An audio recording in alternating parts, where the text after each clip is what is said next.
One day, as Christmas approached, I received a phone call from my son's stepdaughter, Anna. She sounded frantic and asked me to come to the house right away. I got in my car and headed over to my son's place, a place I hadn't visited in quite some time. When I arrived, Emily? Grandma. my granddaughter, Emily, was sitting on the concrete steps of the porch, dressed in her school tracksuit, hugging her knees and shivering in the cold. What happened? Why are you outside in such light clothes? Huh? Where are your parents? They went on a trip overseas with my sister. What? Well, never mind. Get in the car right now. You're freezing. I quickly got her into the car and drove to the nearest store to buy a warm drink for her. After meeting up at my house with Anna, I listened to her explanation in detail. The more I heard about what my son and his wife were doing, the angrier I became. Since Emily and Anna had reached out to me for help, I couldn't just turn my back on them. Anna, do you have the keys to that house? Yes. Then let's go there right now. Just bring what's really important. What are you going to do, Grandma? I chuckled softly. We don't need that house anymore, do we? My name is Alice Howard, 64 years old. 2 years ago, I lost my husband, Ryan, and living alone. Even so, my days are fairly busy. I am fully occupied managing what Ryan has left behind for me. I married about 40 years ago into what you might call an old, established family in the countryside. Back then, I never imagined I would end up managing this large house. My family home was within commuting distance of the city by bus. Ryan and I were college classmates. We got married right after graduation.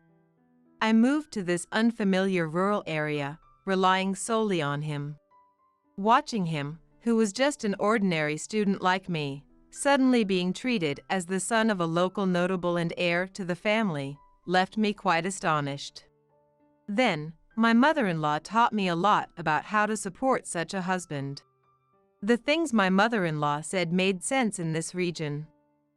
Even though it was exhausting, I eventually accepted it. Thanks to that, even when there's no one left, I'm still treated with a certain level of respect as the one managing this house and land. When I got married, it was a time when ordinary people were all dreaming of moving to the city. That's why, back then, I was seen as a peculiar person who chose to move to the countryside.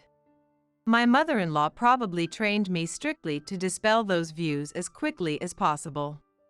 Then, not long after we got married, I gave birth to a child. My mother-in-law and everyone around us were overjoyed since it was a boy who'll carry on the family name. However, after giving birth to my son, I wasn't in good health, and as a result, we didn't have more children. How much I regretted that later on. Even so, that son is married, and with my in-laws and my husband gone, I am the one managing the current house and land. I was left with enough passive income to maintain this large house and still live comfortably. Of course, maintaining it requires a certain amount of knowledge and the use of human resources. Thanks to my mother-in-law's training and my habit of reading even after graduating from college, I've managed to deal with relatives and people coming in and out without getting deceived. Sometimes, even at this age, there are things I must learn, but that adds some zest to my life. The reason why I have to manage everything myself like this is because of one specific reason. Ryan willed all his assets to me. Why? It was because of my son, Matthew's personality. In a normal inheritance, it would be split 50-50 between Matthew and me, the spouse. However, Ryan did not do that. He had said for several years before his passing, If we give him half now, this house will fall apart. I want you to judge whether Matthew will ever change his ways. I took his words to heart as part of his will. You see, By that time, Matthew had already remarried. Just 6 months after his first wife, Natalie, whom he had been with for over 10 years, passed away from an illness, he registered his longtime mistress. Ryan, who had already been in declining health, was shocked to learn this reality about our son, who had seemed to be doing so well. This discovery further worsened Ryan's condition. Matthew had been the heir, and up until he became an adult and got married, I thought there was no major problem. Well, I do regret spoiling him because he was our only child. Not just me, the whole family did. His grades were decent enough that he went from a fairly reputable high school in the state to the top university in the region. He could have aimed for a university in the city, but he said he wanted to stay local. After graduation, he got a job at a company run by an acquaintance. Then he married a local girl. At that time, Matthew said he wanted to live independently in their own home. Therefore, we built a house for a young couple on a piece of land we owned. Matthew and his wife, Natalie, lived very happily together. However, after giving birth to their daughter, Emily, Natalie's health declined. She was then told by doctors that having more children was impossible. I remembered my own experience and did everything I could for Natalie.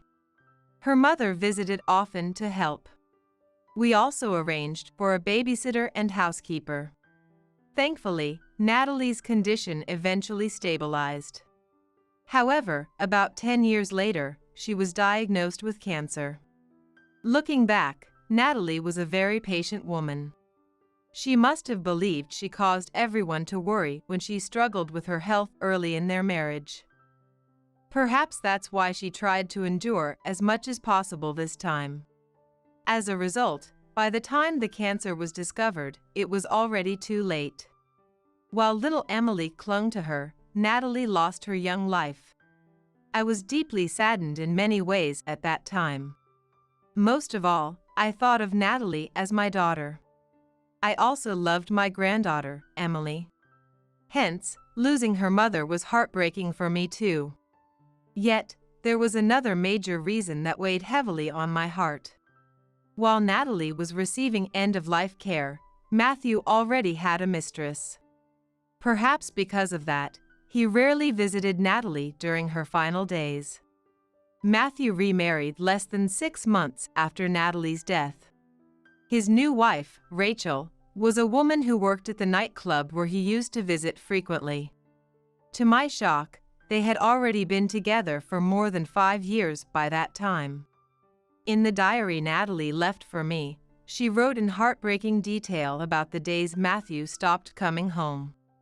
Perhaps she intended to use it as evidence for a divorce someday. Since she's gone, I can never know for sure. The new wife, Rachel, was 2 years older than Matthew. She boldly moved into the house we had built for them, bringing along her daughter, Anna, who was 6 years older than Emily. Of course, I opposed this marriage. He betrayed Natalie, cheating with a nightclub woman for years, hardly visited his bedridden wife, and then remarried right away. I never imagined my son could be so heartless. However, Matthew shamelessly said, "The least I did was marry the woman you arranged for me. Isn't that enough to fulfill my duty?" And Natalie, well, she broke down even before giving birth to a male heir. What's the point of getting married if she couldn't do that? A woman who can't even have a proper married life. If I don't find an outlet outside, it'll affect my work. Up until that point, I had thought my son was cold toward Natalie. Even so, this manner of speaking was excessively harsh. I blamed myself. Where did Matthew become this kind of person? Was it because we spoiled him as our only son? Ryan and I certainly did. Those around Matthew had also pampered him, treating him like a celebrity's son. Still, we taught him the difference between right and wrong when he was young. With such thoughts in my mind, I stayed away from my son's home for a while. I was also busy after Ryan passed away. They only came over during holidays and Christmas. That had been my mistake. It happened on one Christmas. That year, even after December started, the weather kept changing. Some days you'd sweat with just a bit of movement, while others were suddenly bitterly cold. For an aging body, it was quite tough to handle. Still, it was Christmas. While I was dealing with reports from here and there, my personal cell phone rang unexpectedly. Who could it be? An unfamiliar number. Still, it was my personal phone. Only a limited number of people knew that number. So, I decided to answer. Hello, is this Emily's grandmother? It was a young woman's voice. Emily's. Yes, that's me. Who is this? Sorry to call out of the blue. This is Anna. Rachel's daughter. Why would she be calling me? I'm sorry, but I don't have much time. Could you please come to our house right away? Where was she calling from? It was quite noisy around her. What? Why? I know it's hard to trust a call from me, but there's no time. I'll explain the reasons later. I'm sorry. With that, Anna hung up the phone. It felt like I'd been caught in a strange situation, but luckily, I had a little free time right then. I rushed outside to get into my car. A dry, cold wind brushed against my cheek. Come to think of it, I remembered how the temperature had dropped sharply compared to the previous day. I started the car and drove to the parking lot of my son's house, which I hadn't visited in a while. The lot had space for 4 cars, and at that moment, 2 cars were parked there. Could Matthew and his family be home? With that thought, I got out of the car and headed toward the front door. Then, Emily? Grandma. I hurried over to her. Emily was sitting on the concrete steps of the porch, dressed in her school tracksuit, hugging her knees and shivering in the cold. What happened? Why are you outside in such light clothes, huh? Where are your dad and mom? They went on a trip overseas with my sister. What? I felt something was off. Anyway, get in the car. You're freezing. I quickly got Emily into the car and went to the nearest store to buy her a warm drink. She must have been really cold. She warmed her hands carefully before opening the lid and slowly sipping. I wanted to ask her right away what had happened, but getting back home safely was my first priority. Once we got back, I brought Emily into the living room.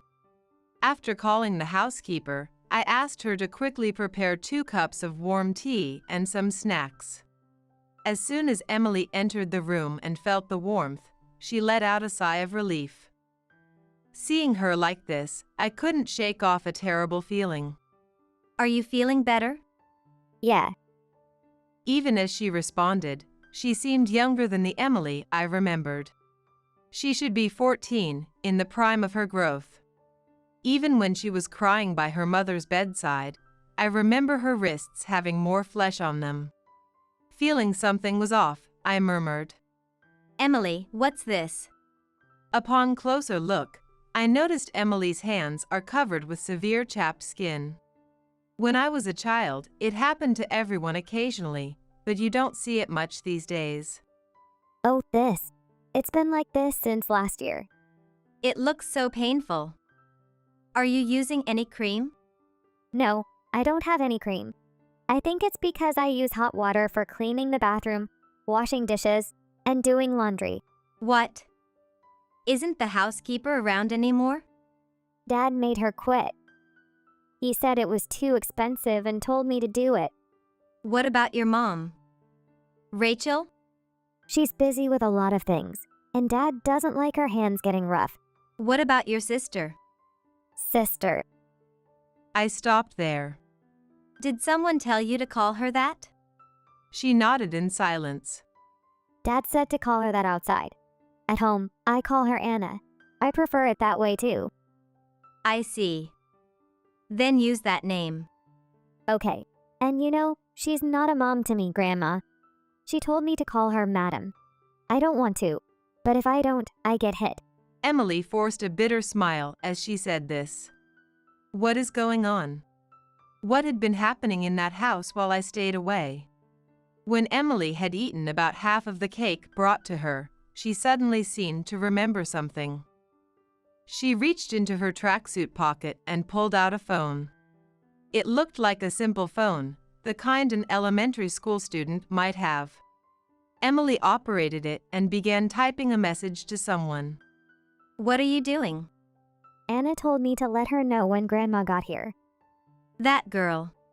Yeah, Anna was also the one who bought me this phone. What? What happened to your previous phone?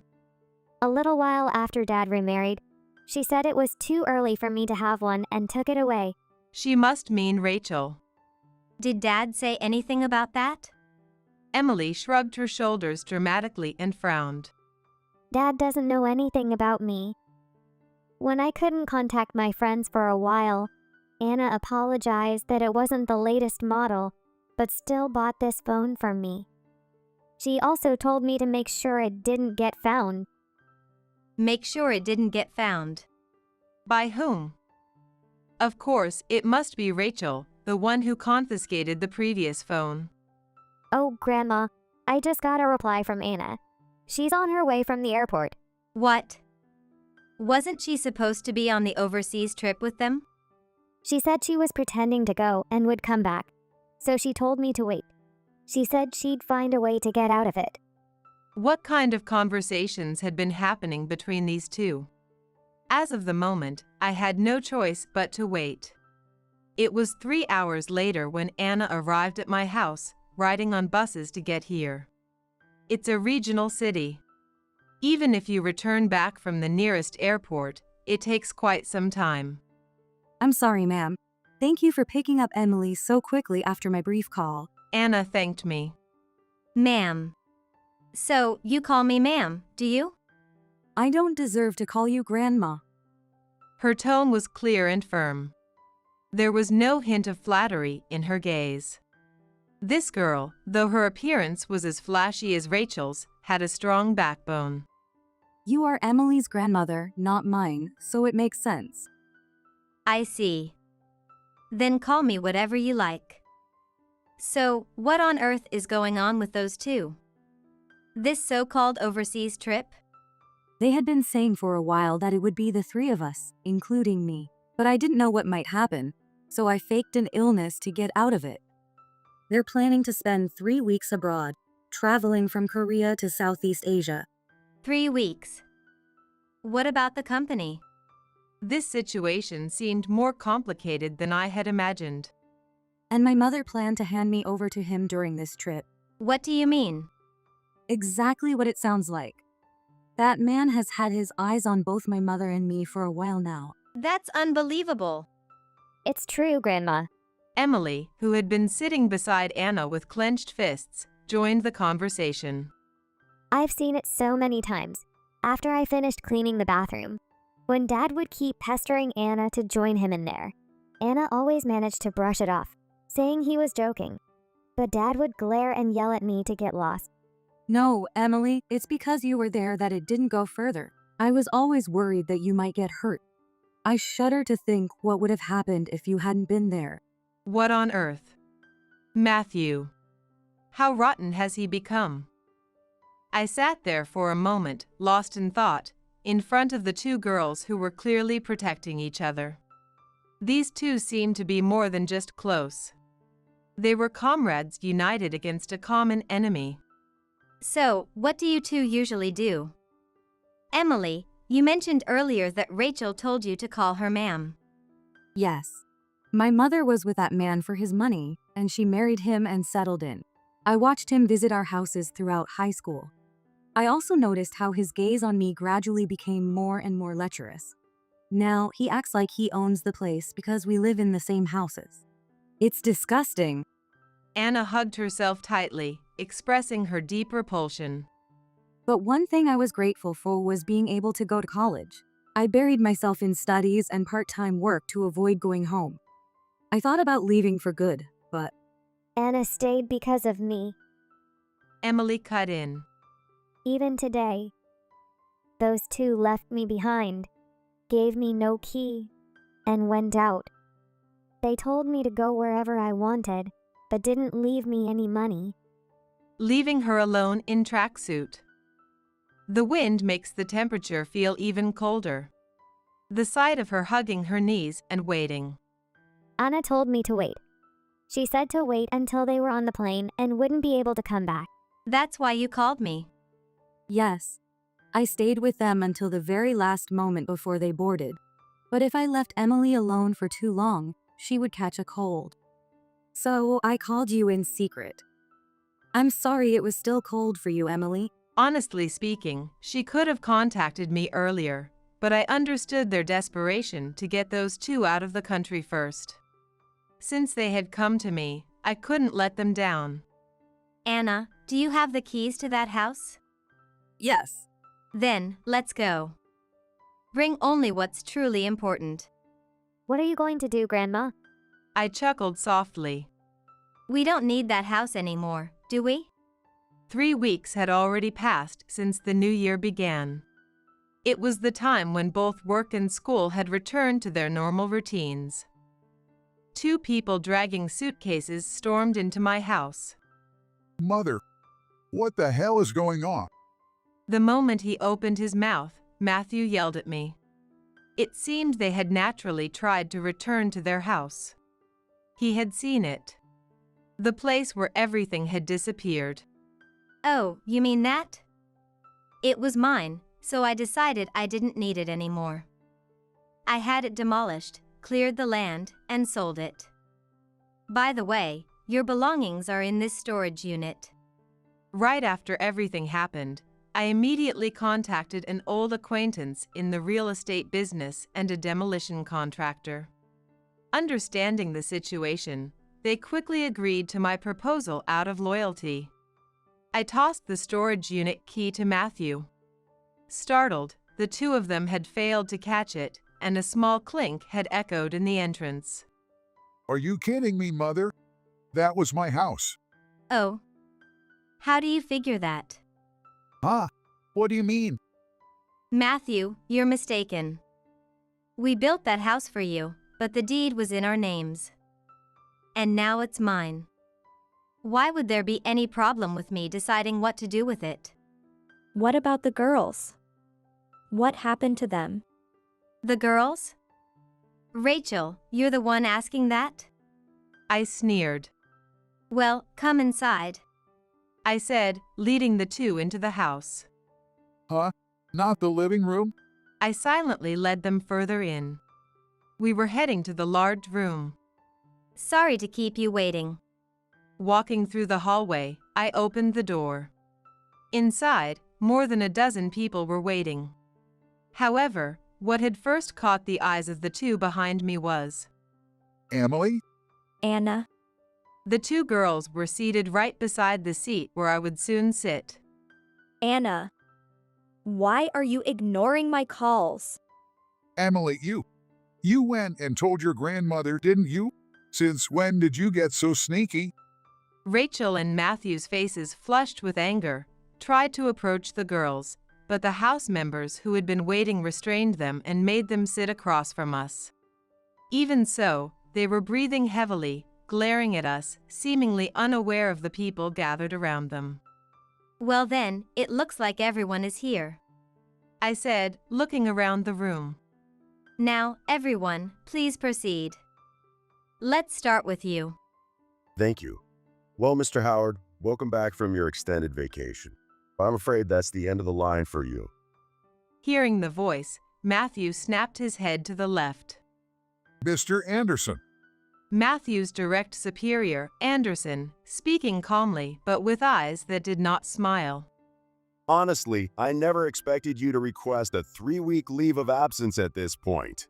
I thought you'd have outgrown such bad habits by now. The low, commanding voice made Matthew shrink in fear. He had always been arrogant toward those below him, but weak before his superiors. That hadn't changed since he was a child.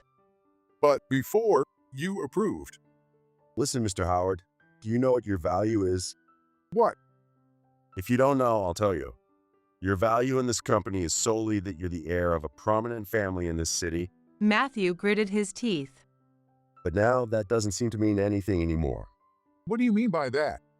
Mr. Anderson then turned to face me. Matthew. I looked at Matthew straight in the eyes, and he blatantly avoided my gaze. Today, I plan to disclose the contents of the will I wrote the other day in front of your attorney. A will? Yes. I needed to write it in advance, otherwise, my inheritance would go to you, wouldn't it? Mother? It's already safely stored in a certain place. The contents are simple. If anything happens to me, all of my assets will go to Emily. Matthew's mouth dropped open in shock, and he froze. Several seconds passed by. No, I must have heard something strange just now. It can't be right. Maybe my ears are still off from the plane ride. No, Mrs. Howard hasn't said anything out of the ordinary. Mr. Smith, our family's lawyer, interjected. The late master removed you, Matthew, from the line of succession after considering your abilities and spending habits at that time. I still remember his words from back then. That's right. Back then, you. Oh, you just recalled now? I shook my head in disbelief. Mr. Anderson continued from where the lawyer and I left off. As you can see, Mrs. Howard has decided to completely strip you of your inheritance rights. Therefore, our company has no reason to give you any special treatment. This can't be. What mattered to our company was the connection with a prominent landowning family in this area, not your personal abilities. Now, what to do with you? Mr. Anderson glanced at me. I gave a slight nod.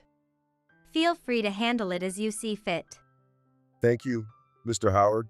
Word has already spread throughout the company that you requested a 3-week leave for a mere vacation. The higher ups are planning your demotion and reassignment. Be grateful that's all that's happening. No way. Matthew collapsed on the spot. It seemed he had lost all the strength in his body. That's ridiculous. Just then, Rachel leaned forward. Mrs. Howard, if Emily is the heir, then what about Anna? Isn't she also part of the inheritance? Anna? And why would you think that? Because legally, she is listed as Matthew's child too, isn't she? Isn't that why she's sitting next to you right now? Stop embarrassing yourself, Mother. It was Anna who sharply interrupted. Embarrassing? I hadn't been related by a single drop of blood to anyone in this family. Why would a complete outsider like me have any right to this inheritance? Are you stupid? What did you say? How dare you talk to your parent like that? And by the way, I've been leaving you voicemails asking when you'll join the trip, and you haven't replied at all. That's right. We were really looking forward to it. Matthew chimed in. Looking forward to it, huh? Anna said as she pulled out her smartphone. Everyone, please listen to this for a moment. Murmurs then filled the room. Hey, Anna, how about tonight? Come take a bath with Dad. Sorry, I have to go to work now. What? You can't listen to what your father says? A dull thud could be heard, as if something was being hit. That sound was probably the washing machine. Stop it, Dad. Anna clearly doesn't want to. Shut up. Emily's voice was followed by a thud. Emily. Anna, you have work, right? Hurry. Thank you. The sound of hurried footsteps echoed, followed by a door opening and a rattling noise from behind. I see. What the two of them had told me so far was only the tip of the iceberg. What is this? That's Matthew's voice, isn't it? The people in the room exchanged solemn glances between Anna, Emily, and Matthew. Anna stopped the recording and said firmly, This is just a part of it. I was constantly feeling this kind of danger. And Emily helped protect me by being forced to clean the bathroom and toilet. Not just this time, but also by warning me when he came back home. How did you manage to do that? Emily glared silently at Rachel as she pulled out her phone. What? I thought I took that phone away from you. Rachel, did you just say you took it away? I questioned. Even elementary school kids have reasons to use a phone these days, and you took it away from Emily, who's in middle school. Mother, it was part of her upbringing, you know? Yes, exactly. She doesn't need the latest model, does she? Then, at the very least, she should have a basic one. Kids nowadays need to communicate when they go out with friends, and the school sends out important messages.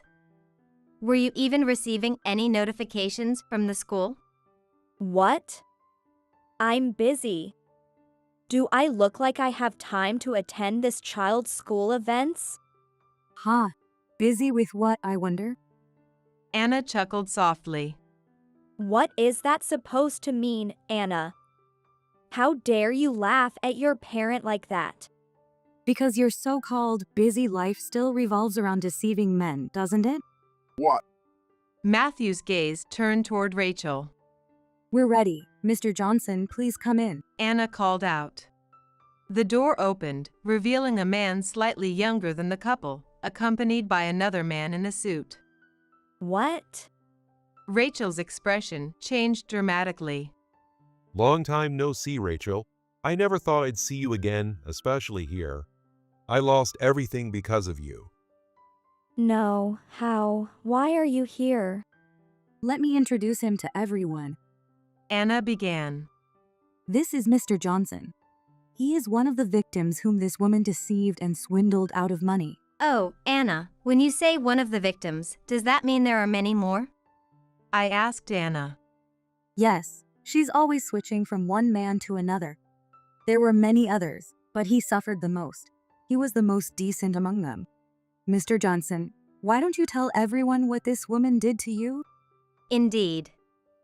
Mr. Johnson, what exactly did Rachel do to you? Marriage fraud and theft. The room stirred with his words. Huh? What are you talking about? You gave me that money willingly. I only agreed to invest because you and your daughter said you wanted to start an independent business. You convinced me to join you. Mr. Johnson responded, glaring directly at Rachel. You found a promising property and claimed you needed a down payment. So I withdrew all the money I had in savings and handed it over to you. The next day, you vanished. Do you have any proof? Anna operated her phone and played another audio recording. Hurry up, let's go. What on earth is going on? We scammed a ton of money out of that Johnson, so we're getting out of here and heading to a new town. Rachel slammed the table with her hand. How could you have possibly known that? Of course. I've been preparing to drag you down to hell this whole time. How dare you say that to your own mother? Huh? I stopped thinking of you as a mother when you started hitting me and skipping my meals, just because some guy you were dating showed interest in me. And during this trip, you were planning to offer me to your husband, weren't you? I'm the one who gave birth to you. I can do whatever I want. Yeah, right. Clearly, the word child abuse isn't in your dictionary. At that moment, the man standing behind Johnson stepped forward. In other words, there's still more dirt to uncover about you. He said, pulling out a police badge. Rachel gasped and jumped back in shock. Why is the police here? You're really stupid. Mr. Johnson said he's pressing charges for fraud and theft. Isn't that right? Yes, Anna found me and arranged for this meeting. Rachel, you should give up now. Fraud, theft, and I can also testify in detail about the child abuse I suffered. There are things that can't even be said here. Anna declared. I heard Emily swallow hard. I had come to understand this must be why Anna was so determined to protect Emily from going through what she had. I will testify about every little thing that was done to me. Even though it makes me sick to remember, it's worth it if it means putting you behind bars. What a strong child. My son may have become a worthless man and got involved with a terrible woman, but I'm glad I met Anna. Well, after that, Matthew and Rachel got divorced. As absurd as it sounds, the saying when the money runs out, the relationship ends was true for them. I heard that when Matthew visited Rachel in prison, they exchanged insults. Thanks to the audio recordings and photos Anna had meticulously collected, Rachel's crimes were gradually uncovered, and more charges surfaced. It was expected that Anna had suffered child abuse, but according to the police officers who conducted the investigation, the details were even more horrifying than anticipated. After hearing this, I resolved to do whatever I could for Anna. However, Anna herself firmly insisted that all she needed was a job after graduation. In that case, I decided to find her the best job I could. As for Matthew, just as Mr. Anderson said, he was demoted and transferred. Yes, transferred to a branch in other state. He was given the position of section manager. It was difficult to demote him from a department head to a regular employee. Hence, they placed him in a role where he could cause the least harm, in an area where he had never worked before. At the end, it was our protection on this land that ruined Matthew. As his mother, I can only hope that he might become a decent person in the outside world. Though I don't have much hope. As for us, hearing the sounds of children around the house every day is such a joy. This spacious house had been home to Emily, Anna, and me. The job I arranged for Anna is to work as an assistant, helping Emily, who will eventually inherit this house. She had no objections to this arrangement. If you need me, ma'am, I'll gladly obtain any qualifications necessary from now on, Anna said confidently. With this strong girl by her side, I felt assured about Emily's future. Even so, no matter how strong she may be, there might be times when the trauma of past abuse resurfaces. I will continue to support these two. In order to do that, I must stay healthy and strong. Since Matthew is my son, I had found it hard to take decisive action against him, the source of this household's troubles. Adding up to it was that woman, like a parasite. Since these children had desperately removed them, I had wanted them to enjoy a life full of age-appropriate happiness. One day, the Anderson family, who lived next door, was enjoying a barbecue in their yard on a rare day off. My son, John, was away on a business trip that day. Unaware of anything, their children were happily running around in the spacious yard. As I gazed at the Anderson family with a lonely look in my eyes, the wife, Kate, noticed my stare and gave a slight nod. Would you like to join us, Sophia?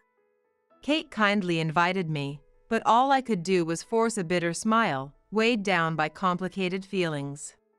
My daughter-in-law, Sarah, who was watching the Andersons with me, remarked, They look like a picture-perfect family, don't they? She didn't mean it sincerely. There was a hint of sarcasm in her tone. Listening to her words, I felt an overwhelming sense of unease. Ever since I learned the truth, everything Sarah said grated on my nerves. With Sarah sneering at Kate and her children, I muttered with anger and resentment in my voice.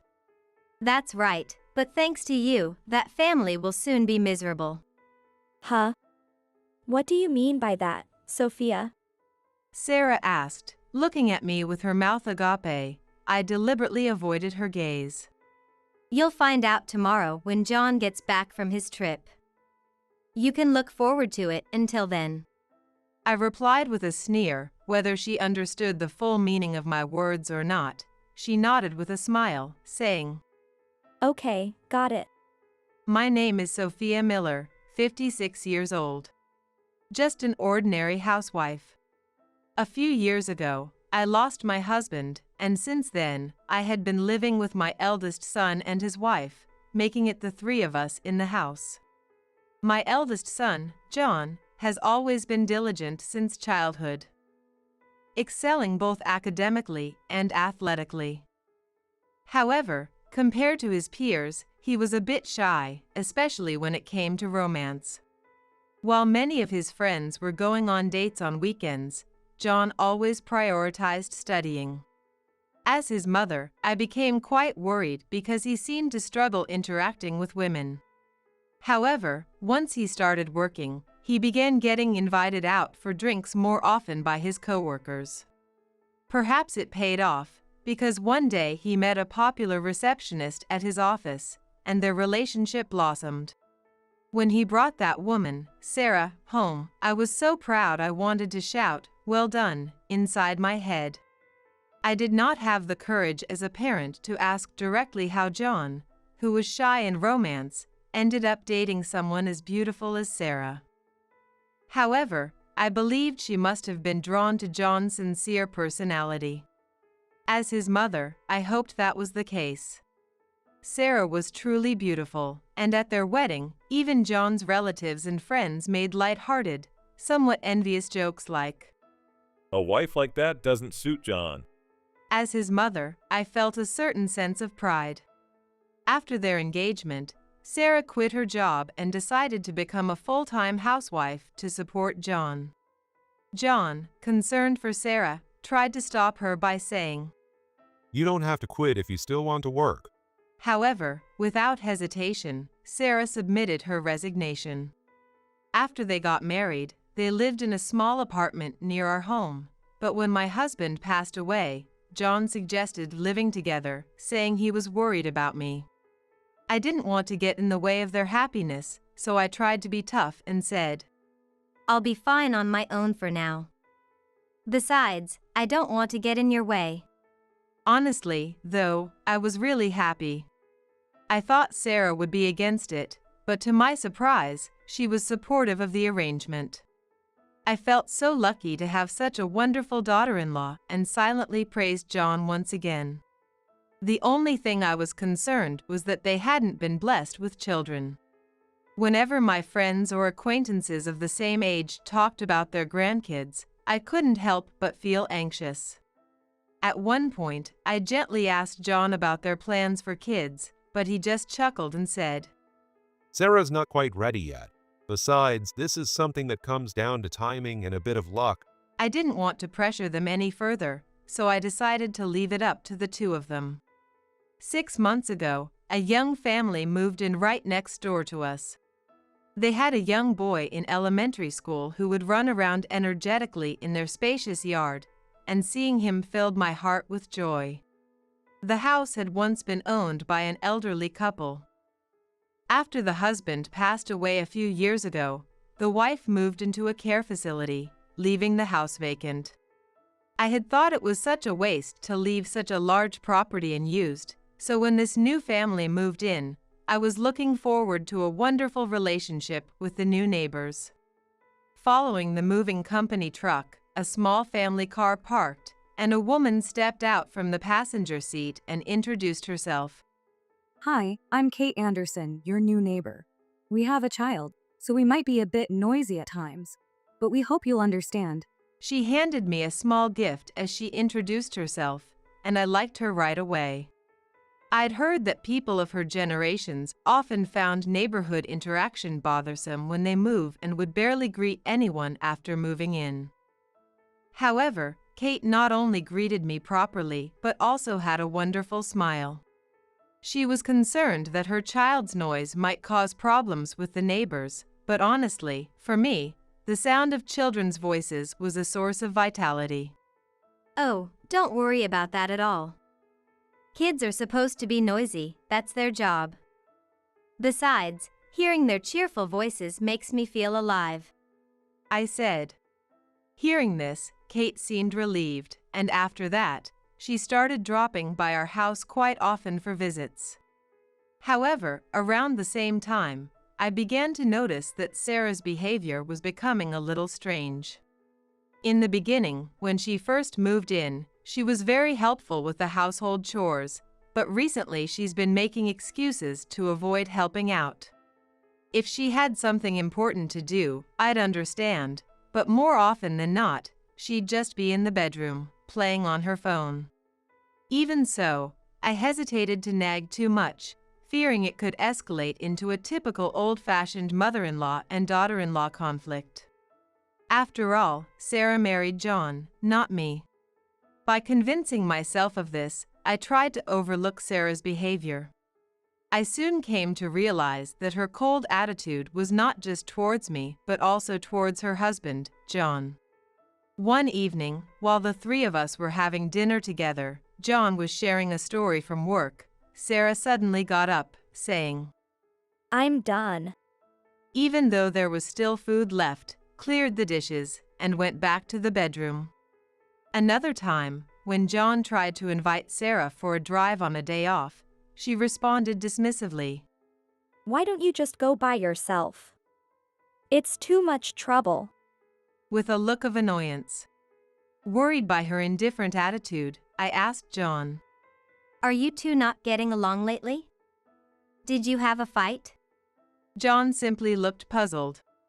Not that I know of, but yeah, she's been acting strange lately. Without knowing the cause, both John and I felt uneasy and continued to be bothered by the situation. Sarah's strange behavior was not limited to us. She also started acting oddly towards the Anderson family next door. When the Andersons first moved in, Sarah had welcomed them with a big smile, excited about making new friends, but her attitude gradually began to change.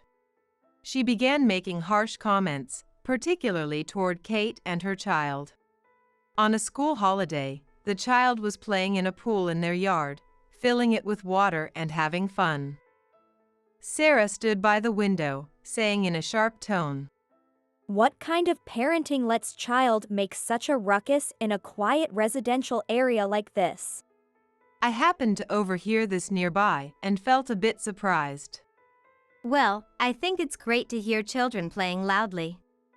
We don't have as many children around here these days, so it's refreshing, I said.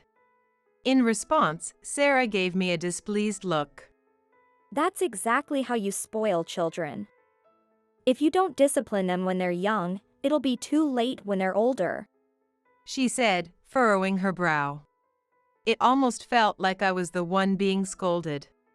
She also made harsh remarks toward Kate. One day, when Kate was leaving to go shopping in her car, Sarah muttered, "She's still young enough to walk to the store. People like her are the reason we have environmental problems," criticizing Kate as if she never used a car herself. Sarah, don't you think you're being too harsh on Kate and her child? You should try to be a little kinder. They're our neighbors, and we'll be living next to them for a long time. I gently tried to caution her, but she glared at me and snapped back. "I'm just pointing out what's right and wrong, Sophia. I can't accept having such inconsiderate people as neighbors."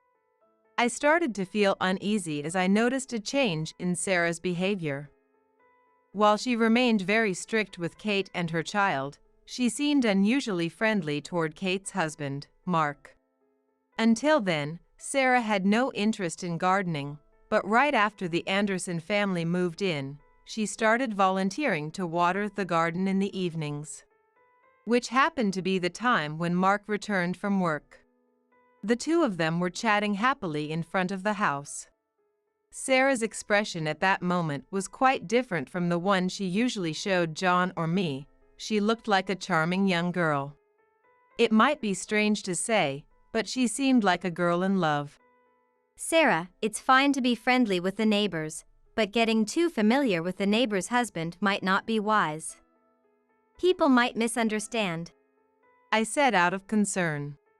She replied irritably, "Whatever people think of me is none of your business, Sophia." and then she locked herself in her room, refusing to come out. There was something else that started to worry me. It seemed like our expenses were growing faster than our income these days. Aside from the inheritance my late husband left, most of our household expenses were covered by John's salary. I tried not to interfere with money issues because I didn't want to burden John too much. However, the number of months we received reminder letters in the mail for overdue utility payments had increased. Since John worked for a large company, so it didn't make sense that we'd be falling behind on payments. Yet, in reality, the payments were falling behind. I wondered if perhaps John was having financial troubles and couldn't bring himself to tell me, but judging by his usual behavior, that didn't seem to be the case. Still concerned, I decided to ask him indirectly if they were facing any financial difficulties. Sarah takes care of the money, so there's nothing to worry about. Besides, I was recently promoted to section chief, so my salary should have gone up. He replied with a wry smile. Despite his reassurance, my suspicions started to shift toward Sarah. She didn't seem to suspect that I was growing suspicious of her, but I made an effort to keep an eye on her whenever I could. I soon noticed that she was glued to her phone almost all the time. Whether during meals or when John was talking to her, she kept her eyes on her screen. Then, one day, I witnessed something shocking. John had gone out for a business engagement, and as usual, Sarah was looking at her phone. Suddenly, she jumped up and dashed outside. Having suspected her for some time, I quietly followed her without letting her notice. I saw her hurriedly entering the Andersons' house next door, a place she usually complained about.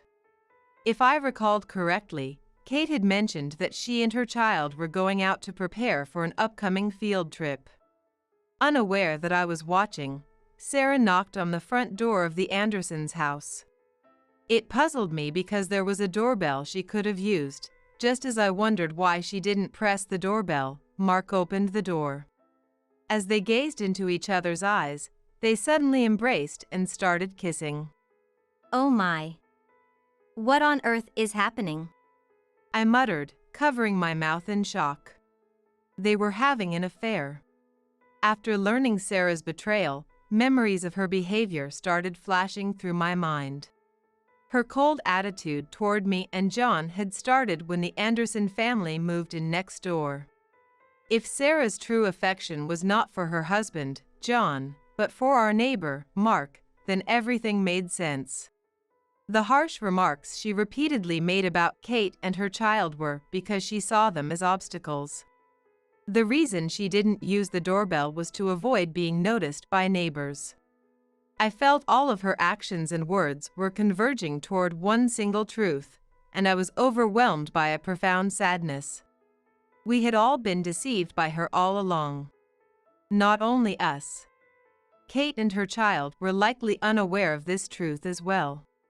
Sarah and Mark had betrayed both their families. My body shook with anger and disappointment, but I fought hard to hold myself back from taking a step forward. What good would it do if I rushed out and confronted her? She would probably deny everything and ask, Do you have any evidence that Mark and I are involved? I didn't have any evidence. I was so shocked that I hadn't even thought to take a photo. If she insisted it was a mistake or denied it outright, that would be the end of it. I knew I couldn't simply ignore what I had witnessed today and pretend it never happened. It would only lead to unhappiness, not just for me, but for John, Kate, and her child too. I steeled myself, determined that I had to teach Sarah and Mark a lesson.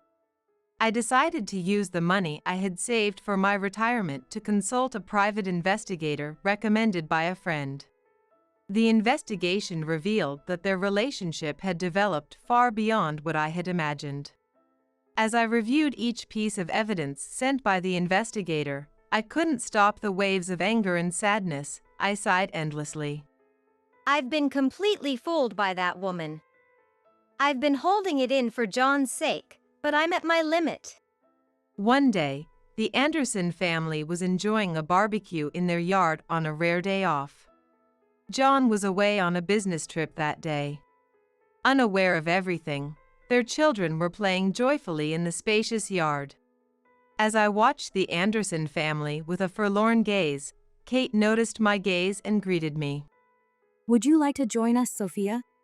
Kate kindly invited me, but I could only give a wry smile, feeling conflicted inside. Next to me, Sarah, who had also been watching the Anderson family, remarked, They look like such a picture-perfect family, don't they? Her words did not seem genuine, There was a hint of sarcasm in her tone. Hearing this, I also felt extremely uncomfortable. Knowing the truth, everything Sarah said filled me with discomfort. Watching Sarah scoff at Kate and her child, I muttered with a voice full of anger and resentment. Yes, but thanks to you, that family will be miserable. Huh? What do you mean, Sophia? Sarah asked, looking at me with her mouth agape. I deliberately averted her gaze. Tomorrow, when John gets back from his trip, you'll find out everything. You can look forward to it until then. I replied with a mocking laugh. Perhaps not fully grasping my meaning, she nodded with a smile and said, Okay, got it. The next day, when John returned from his business trip, I called both of them into the living room. Unaware of anything, Sarah casually looked at her phone. Probably still secretly communicating with Mark. Watching her expression, a slightly excited look she had never shown to John, I didn't need words to understand what was going on. John, tired from his long trip, frowned and grumbled. If there's something you need to talk about, can we hurry up? I'm exhausted. I just want to take a shower and get to bed early. Recently promoted to section chief, John had been busy with work every day and needed to rest whenever he could to avoid it affecting the next day. I understood that well, but this was not the time to worry about that. I had to reveal the truth that would drastically change the course of his life. How quickly this gets resolved depends on how Sarah responds, I said, hinting at something deeper. Sarah looked up from her phone, her face showing a blank expression, and asked, What do you mean by that, Sophia? Instead of answering her, I placed a large brown envelope from the private investigator on the table. What's this about a private investigator? What's going on? John asked, looking back and forth between me and Sarah, clearly confused. Meanwhile, Sarah's face went pale, and she couldn't say a word. Sarah, what's the matter? You don't look well. Are you feeling unwell? John noticed her pale face and leaned in to check on her. He gently rubbed her back and said, Now that you mention it, you don't look great. If you're feeling sick, don't push yourself. Go rest in the bedroom for a while. I knew I was risking being disliked, yet I said, John, you are truly a kind person. I am proud of how you've grown into such a respectable human being. But you don't need to be kind to Sarah. What do you mean by that? That doesn't sound like you, Mom. John responded. I stared straight at Sarah, letting the silence build. Sarah lowered her head, clearly trying to avoid my gaze, but it was obvious that the blood was draining from her face. Seeing the private investigator's logo, it seems like you have something on your mind, Sarah? She didn't say a word. Normally, she would have snapped back at me with a sharp retort, but her silence only deepened my suspicions. Even John started to sense something was off. He grabbed her shoulders and shook her, asking, What's going on? Do you know what Mom's talking about? Seeing that remaining silent wouldn't get us anywhere, I decided to go ahead and dump out the contents of the envelope. Out came a pile of photos along with dozens of pages of investigation reports. As John examined the photos one by one, his expression gradually changed. His usually calm face grew tense, his brow furrowed, and his eyes became bloodshot. Occasionally, he glanced at Sarah, who sat silently next to him, and muttered, What is this? Seeing John discovering the truth about Sarah's infidelity for the first time, I spoke to him in a calmly manner. Your wife, Sarah, has been secretly meeting with Mark Anderson while you're at work. And it wasn't just that. She's been making excuses to go out and meet him at hotels. That's why she's been so cold to both you and me. Hearing her affair exposed to John, Sarah let out a shrill scream. Eek. It's all over. Every single day, it's the same dull routine. I'm suffocating. Her voice echoed not just inside our home but all through the neighborhood. Seeing Sarah finally reveal her true colors with such bizarre behavior, I couldn't help but sigh and bury my head in my hands. A few minutes later, the doorbell rang. I left John and Sarah in the living room and went to the front door. The Andersons, alarmed by Sarah's strange outburst, had come over to check on us. John stormed up behind me with heavy footsteps. Perfect timing. He said, his voice low but filled with anger. John, what's going on? You look really upset. Let's just say I have something to discuss with you both. Come in. I was going to call you over anyway, so this saves me the trouble. What's this about? Kate asked, looking bewildered. Feeling sorry for her, I gently patted her shoulder. I'm sorry, Kate. This is going to be a painful conversation for you, but it's something important. She seemed to realize something from those words and nodded firmly, her expression growing determined. All right, we'll come in. Unlike Mark, who was flustered after sensing something was wrong, Kate firmly grabbed his arm and led him into our house.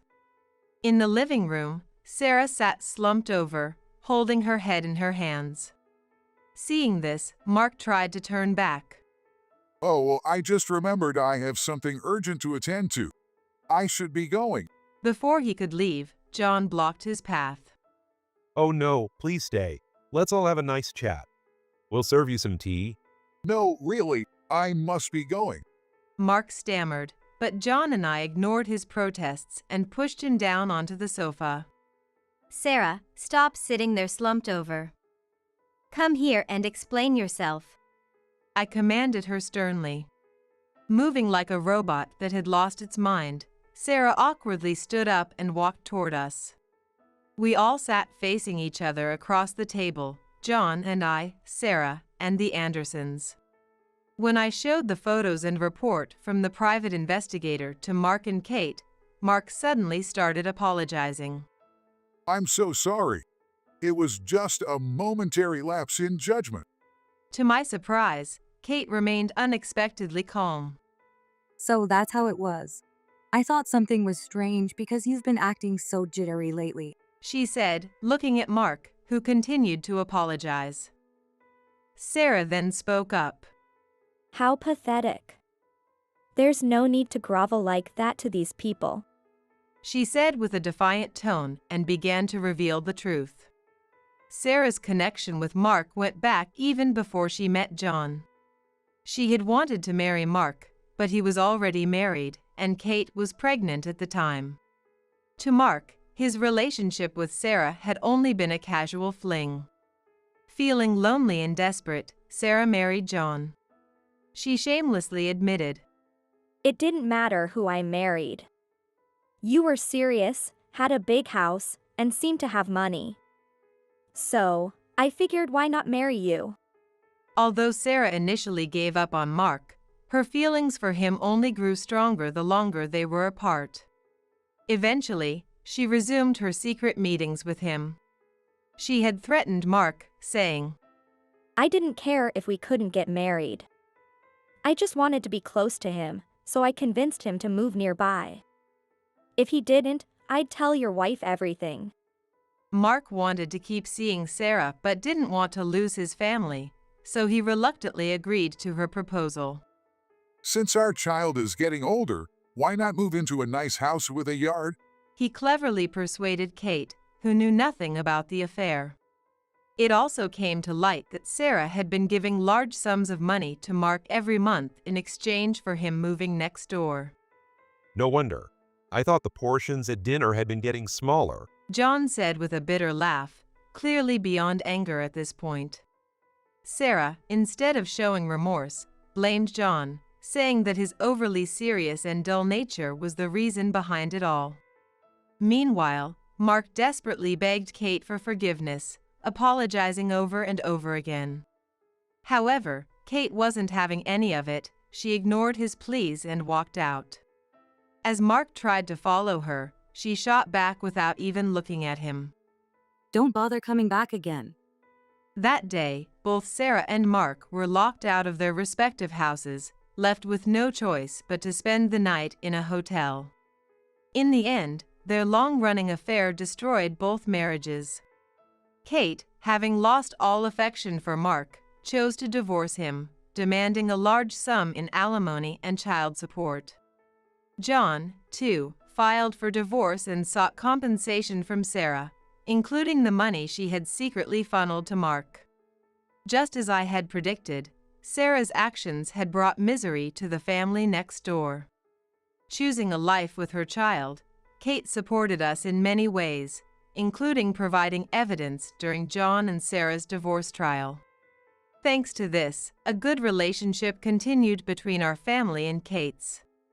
Later, abandoned by their spouses, Sarah and Mark married each other as they had wanted.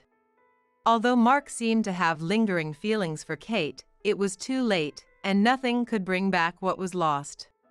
Meanwhile, without John, Sarah found herself struggling financially and, ignoring her own actions, blamed Mark for everything and pressured him into marriage. With no other choice, Mark had to start a second life with Sarah. We'll be happier than John and Kate. We'll show them how happy we are. Despite Mark's objections, Sarah rented a house near ours, determined to flaunt her so-called happiness. However, neither Sarah nor Mark could endure the life of paying large amounts in alimony and child support while being shunned by the community. Please, reduce the payment amount. Soon, Mark and Sarah were begging in front of my house. Obviously, we refused.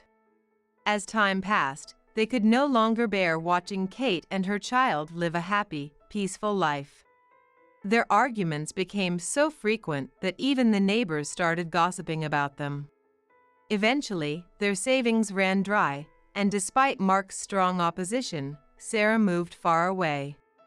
As expected, they soon fell into poverty, both of them chased by massive debts. This was the last I heard of them through the grapevine.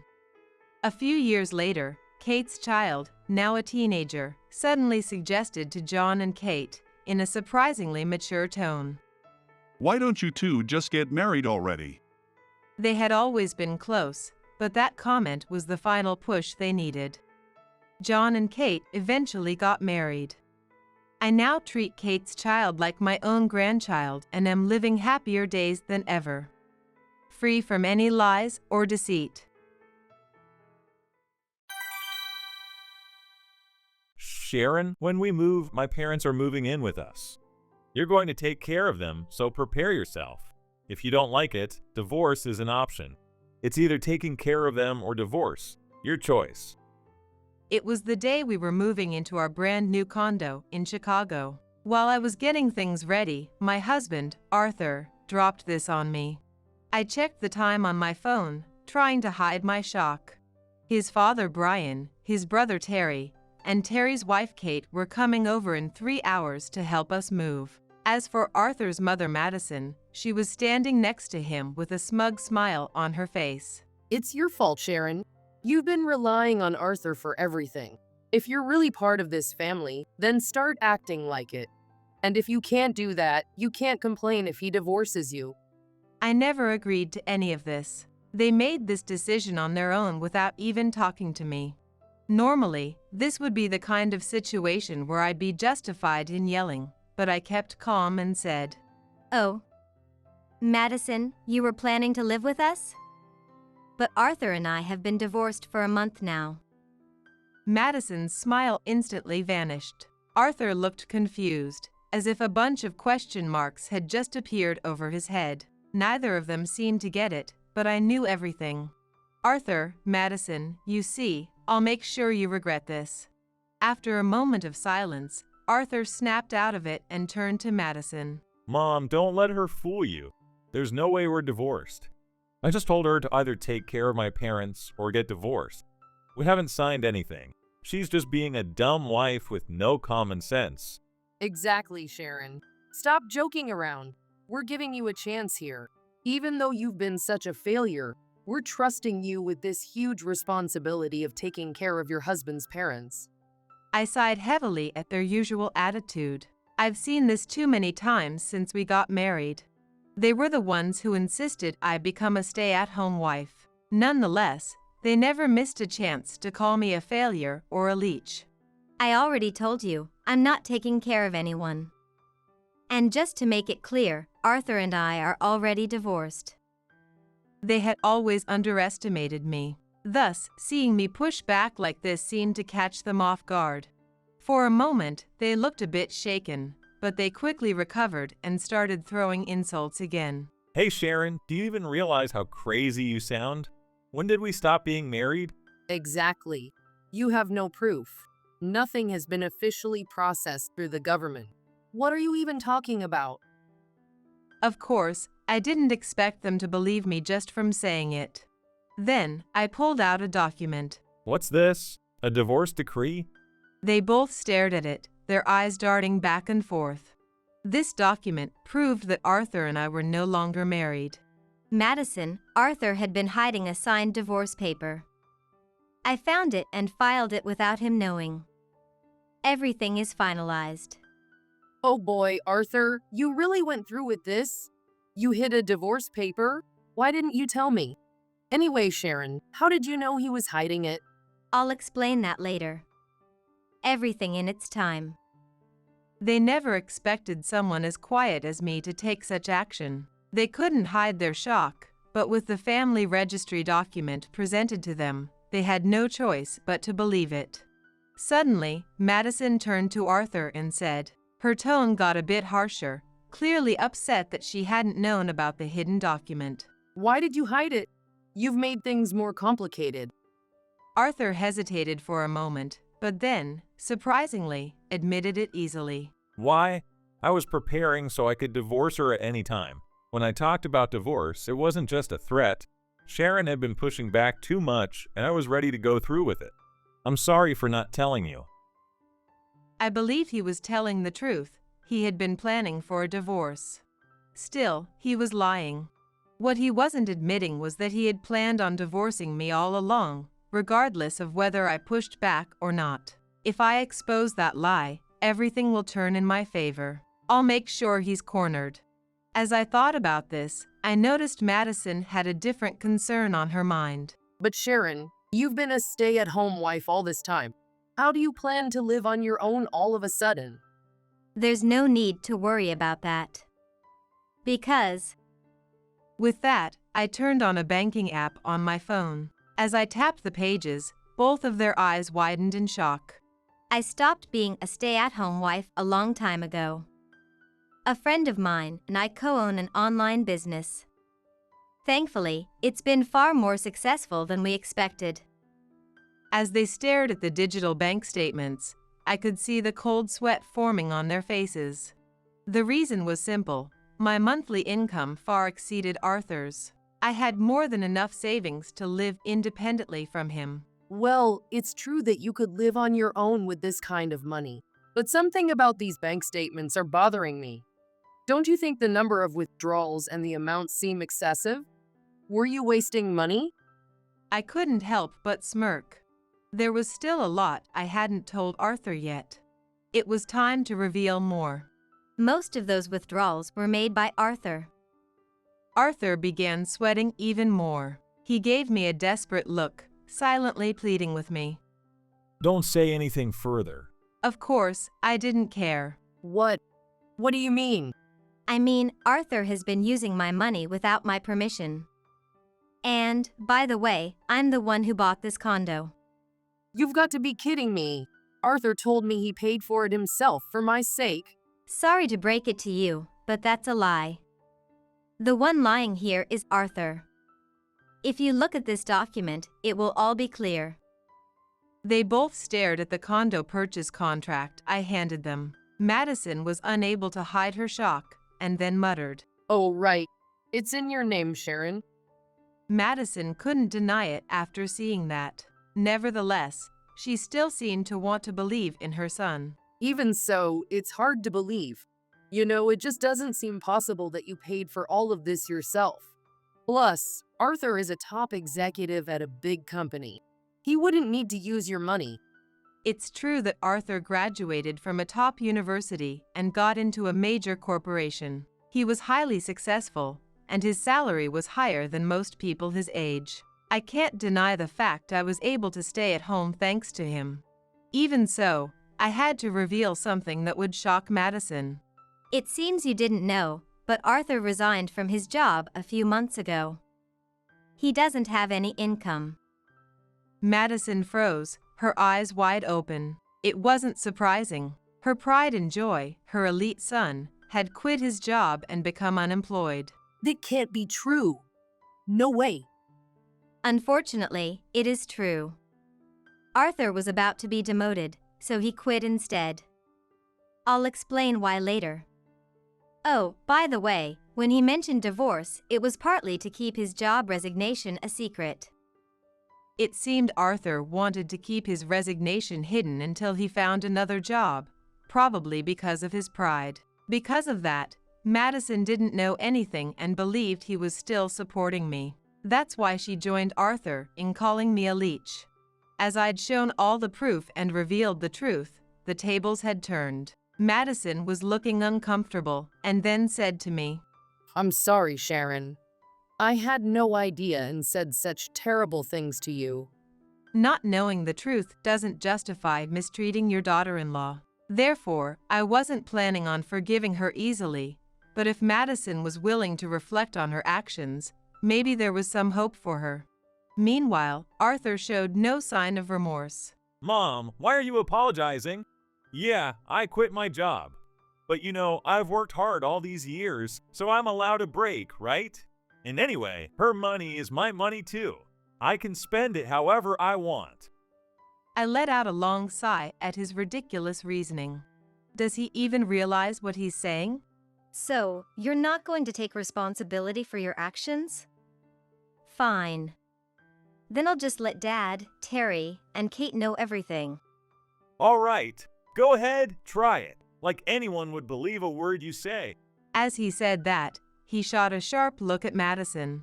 Arthur was silently pressuring her. Don't say anything. Why is he acting so confident?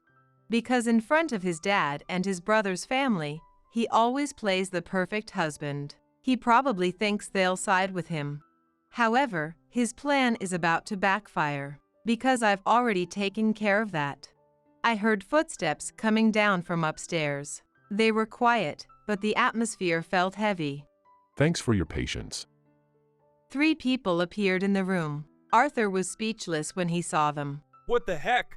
Why are you guys here now? You all weren't supposed to be here for another 3 hours to help with the move. It's way too early. It wasn't surprising that he was shocked. The people who entered were his father Brian, his brother Terry, and his sister-in-law Kate. Sorry, but we heard everything that's been said. Arthur looked confused. Terry stepped forward with a furious expression. Yeah, just like Dad said, I heard it all. How you've been tormenting Sharon and everything you just said here. Wait a sec. Even if you guys were upstairs, there's no way you could have heard our whole conversation. Stop joking around.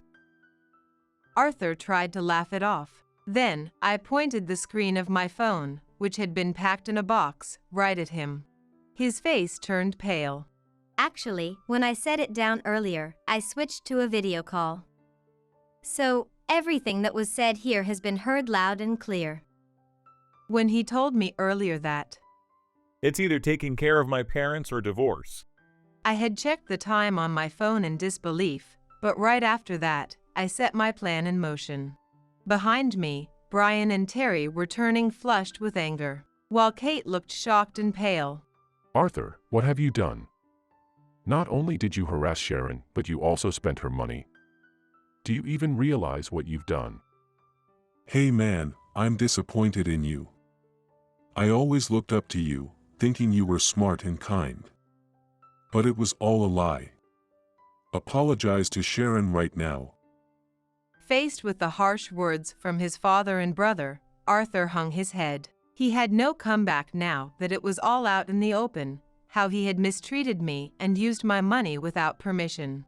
With tears in his eyes, he finally began to speak little by little. I'm sorry, everyone. I was mentally cornered. Work was overwhelming.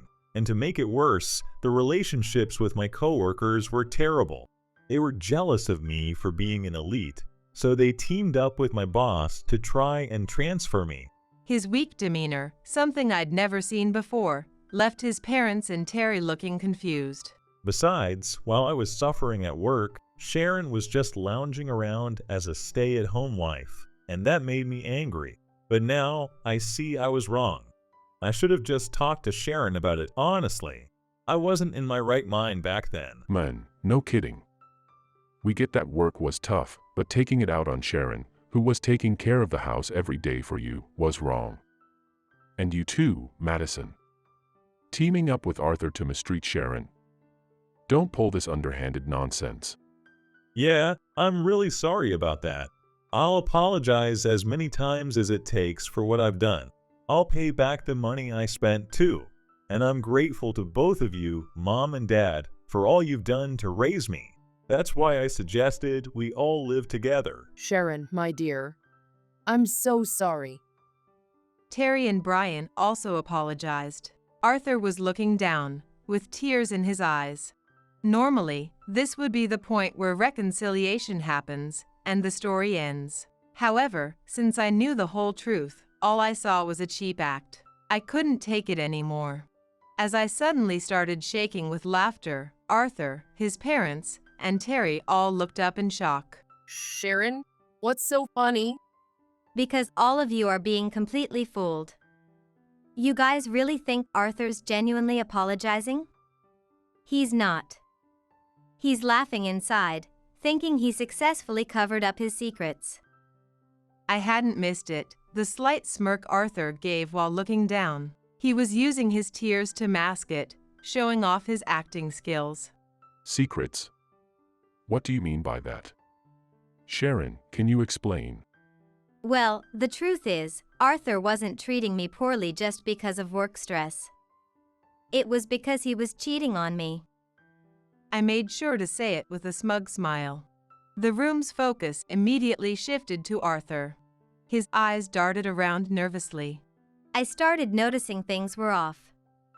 Sure, I knew he worked long hours, but one day, he started coming home even later. Suddenly, there were all these late-night meetings and unexpected business trips. When I got suspicious, I stumbled upon the truth. Arthur tried to avoid everyone's gaze and was visibly sweating. He was trying to push me into a divorce so he could remarry his affair partner. You mean he was pressuring you into a divorce? Oh, my. Arthur, you. Brian glared at Arthur, who took a step back.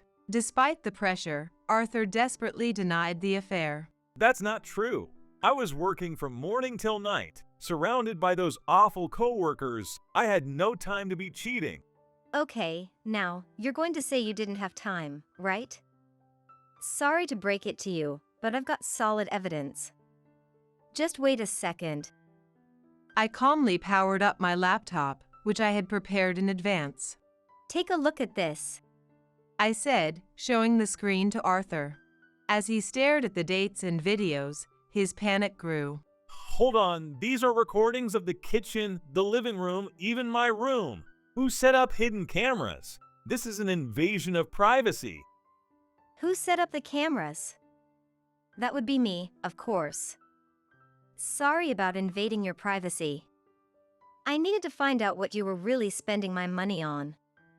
That's how I found out about the hidden divorce papers and the affair. Everyone in the room was visibly shaken by how thoroughly I had prepared for this. Arthur frantically tried to close the laptop, but I used all my strength to keep it open. Terry's wife, Kate, mouthed. Please, stop it. She clearly understood what I was about to do next. The timing was perfect. It was time to push Arthur even further into a corner. I played a different video.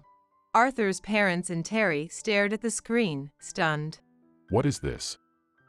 The video showed Arthur in his room, intimately involved with Kate. It captured everything, every touch, every moment.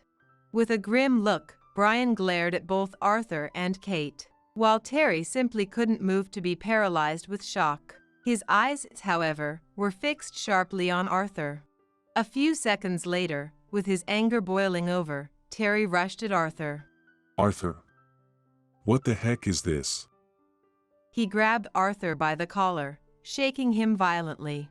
Arthur struggled to free himself. Terry's fury was clear in his eyes. Both Arthur and Kate were trembling. This is fake. Sharon must have doctored this video to set me up.